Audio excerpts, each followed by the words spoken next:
Hey everybody, how's it going? Rosgree's back, and yes, we're on the development blog this time around, and I was saying that we were going to be doing this. Well, there was a reason. So, World of Warship always puts some stuff in here, so we're going to start with some of the... go down here. We'll talk about the newer stuff in a minute. I'm going to talk about some of the newer stuff that's been worked on. A few moments later.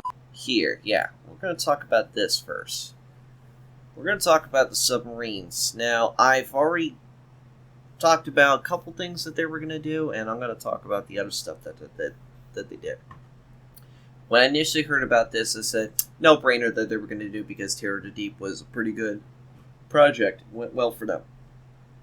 And it showed that it can be put into the system, probably in Wargaming's eyes. Not us, because we usually said, no, don't do it, it's stupid, it's a stupid main, don't add those ships there. Well, now they decided, yeah, well, we can do it. I think it works. Now, the good thing is they're learning their mistake on the CVs. Who here has not had an issue playing or going against CVs? Oh, wait, y'all have. So, they're going to do a different way of running the system. They're actually said that they're going to run it through the typical mill like they did before with the super tester, then the public test, and then they're going to add a other game mode that's going to add and not add submarines to the game. And that's going to give it a position to play it, and you guys either A, can enjoy it and play with that line that's out, or ships that are available with that as subs. Or if you feel like they're being trollish and you hate them for a bit, you can play the game mode without it. So, there you go. Is there going to be a game mode now with carriers without it? Nope, deal with it, buddy. But this is a good idea for Wargaming, at least in that aspect, because we all know that the CD idea took us a while. But if this happens the right way, it can be played in a fantastic way for the game. In adding the correct mechanics, of course, for all of the lines. Because we all know that battleships are now going to feel a lot more of the pain than they previously had. And cruisers and destroyers are going to be having a lot more work to deal with now than we've had. But that's going to be a long time for now. We all know that, so we'll deal with it when the time comes. Now, let's talk about these two new ships. We'll start with the French one. Of course, I really don't need to say much about this ship because, honestly, it's going to be a ship in the works and it's going to take some time. It looks like a premium that they're just going to add that's going to be for the Federal Bureau for Research. That's how I see that ship. So, I don't mind whatever this is going to be, and we'll see what happens when it comes out.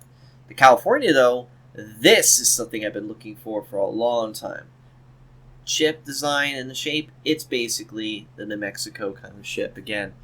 But what's nice about it, if you can see, it's the updated hull from when it got hit in Pearl Harbor with the 5-inchers that the California had when it got updated. At Tier 7, this will be a fantastic position for the ship. Tier 6 New Mexico can definitely go toe-to-toe with the Tier 7s. And it definitely, with this, it'll be fun to see how it's going to be implemented, how it's going to play. So, well done, Wargaming, for making us another battleship that us American guys can get our hands on. I am not looking... I don't care about any of this stuff. Well, we can see it right here. We don't care about the French one, because honestly, that's just going to be typical. Yeah, see right there. I called it right there. Researchable. So it's going to be on the same times as the Research Bureau. I already called it right there.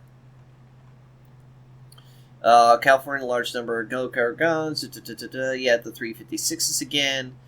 She's going to have the typical reload, of course, of 30 seconds. Armament, you got the 8 twin 157s, you got 5 kilometers, so it doesn't have the lengths or anything. Whenever it's all subject to change, 20.5 knots. So there's nothing screaming at me that's saying this is going to be like different or anything. It's just going to be an updated version with a little better of the health, a little bit of the A8 defense and stuff like that, and a little more of adding more ships for the historical page. Definitely Californians are going to get their hands on this one and want to have one of their own home ships to the game. So, fine by me. Don't care about this.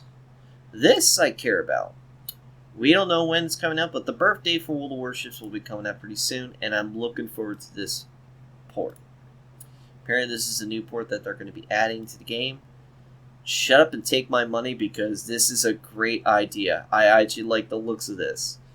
Everybody knows a grandpa or something like that was in his office working on little wood projects, making his own little toy ships for when he was a kid.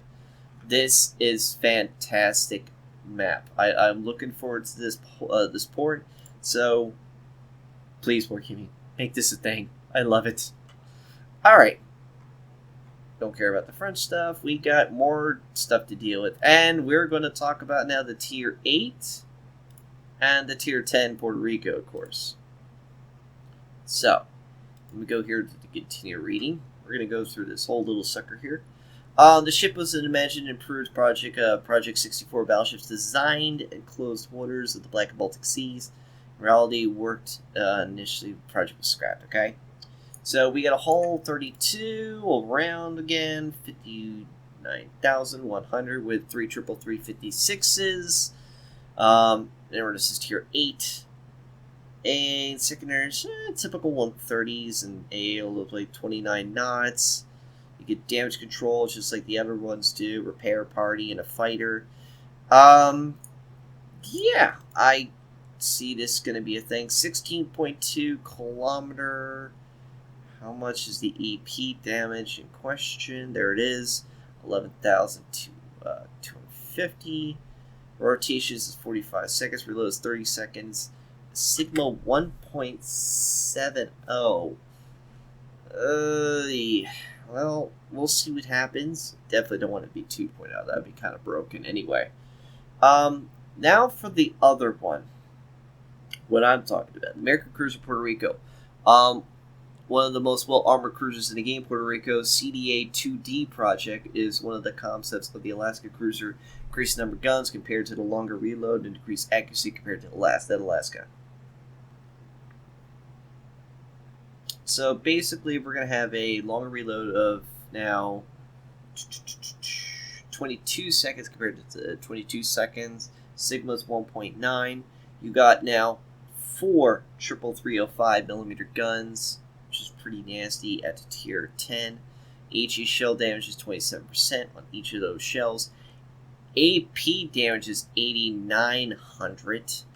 Of course, the secondaries, you got damage control, hydroacoustic for defensive fire, fighter responding aircraft or surveillance radar, and a repair party.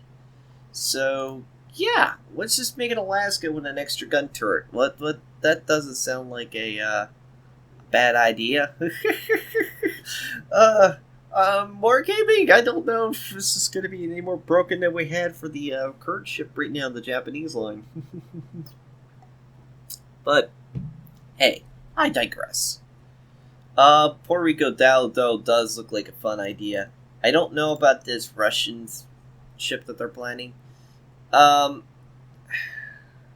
Vladivostok was already fun enough. I really never needed another Tier 8 premium battleship. We already had the Lenin. So you're just making another Lenin Vladivostok kind of project that's in the works. I don't know. No need. That's all I'm going to say with that one. No need. But I think that pretty much sums it up. The only thing that we now need to talk about eventually down the road is when they add more updates to this Italian cruiser line when it does come out. Currently, I'm just going to be waiting for the rest. But that's it, I think, for this video. We did have a couple of things we definitely did discuss. We definitely did discuss this submarine thing.